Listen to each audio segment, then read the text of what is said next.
नमस्कार जय जगन्नाथ मु भाईवित लक्ष्मीप्रिया स्वागत करुच्ची आ गोटे मोर नुआ रेसिपी को। आज जेहेतु पवित्र बाहुड़ा दशमी वर्तमान टीवी रे प्रभु जगन्नाथ को दर्शन करुली तो मो मन को आसला आज गोटे मु पिठा बनैबी जार ना है पोड़ पिठा। तो प्रभु पाखरे जमती अटारे तैयारी हुए पोड़ पिठा मुझे सेमती प्रस्तुत करुँच। देखंतु मु किछि सामग्री नहीं जाइछि पोड़ पिठा पाई अटा चीनी छेना घिओ पान मधुरी काठ मसला काजू इत्यादि को मु नहीं जाइछि।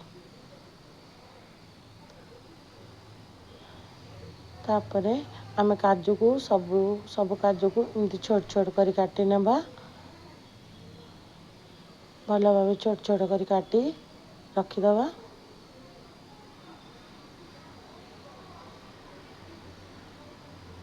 जदि मो वीडियो को भल लगता है लाइक शेयर सब्सक्राइब निश्चित करेंगे।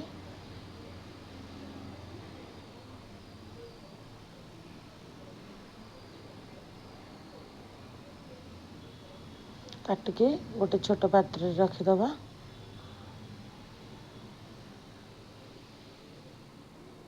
तापर रखिथिबा मसला को सब आपण मैंने हेमदस्ता साहाय्य छेची देबे।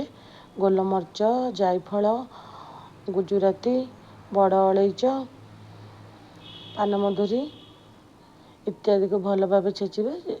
बहुत छेचिबेनी दरदर खंड जमती रहिबो तो पिठारे टेस्टा बहुत सुंदर आसीबो।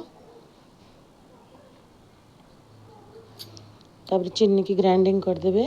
मु पिठा पाई दुटा नड़िया नहीं गोटे नड़िया छोट छोट करी काटी नहीं आ गोटे नड़िया को कोरी नहीं।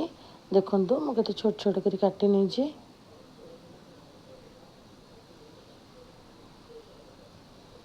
प्रथम अट्टा गोटे गिना नहीं गली आपण भाग माप अनुसार नेबे। गोटे गिना छेना नहीं काटिकी रखिथिबा नड़िया पकई नहीं।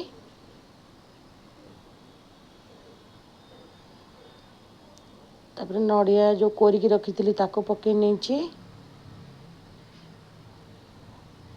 छेचिकी रखिथिबा मसला को पकई देछि। सबु पकई आपण माने भल किनी गोळेई देबे। तापर चीनी की पाउडर करी नहीं थिली ताको मध्यम पकई देछि। ताको भल भावे गोळेई देबे। भल भावे देखंतु मु केमती गोळेई दोछि। भल भावे गोळेई हो गला परे आवश्यक अनुसार पानी देबे। जेमती बैटरटी बहुत पानिया हबनी कि बहुत टाण भी हबनी। अटा चकड़ा ठारू टिके नरम रखिबे से अनुसार करेंगे ना आपण को पिठाटी भल सीझीबनी।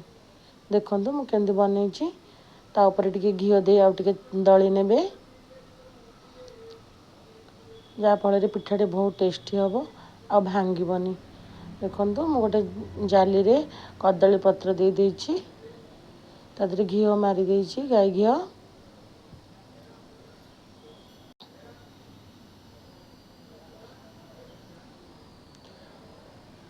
जंतुणी की एमती कौन करी भल कि थापी थापी देदेवे। बेसी मोटा रखिबेनी।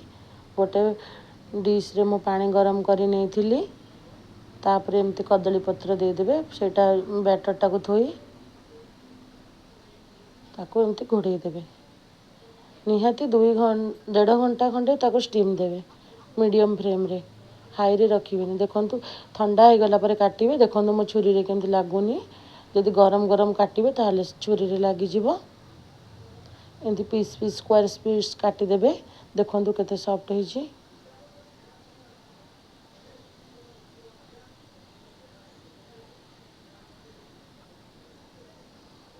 गरम घिओ रे ताको लो टू मीडियम आंच रे छाणीबे। आको घिओ रे छाणले बहुत भल लागे। जेहेतु आमे प्रभु जगन्नाथ पाई करछु तो घिओ रे चेष्टा करिवे घिओ रे छाणिया को। मोर आज गोटे छोट प्रयास प्रभु जगन्नाथ पाई। जदि मो वीडियो भल लागु थाए ताले लाइक शेयर सब्सक्राइब निश्चिंत करिवे। देखंतु केते सुंदर बनी जाइछि। आमर अटारे प्रस्तुत छणा पोड़पिठा। देखु आमर जेहेतु कॉलोनी रथ यात्रा हुए तो मु 3 ठाकुरों सजे देछि। रहिली नमस्कार।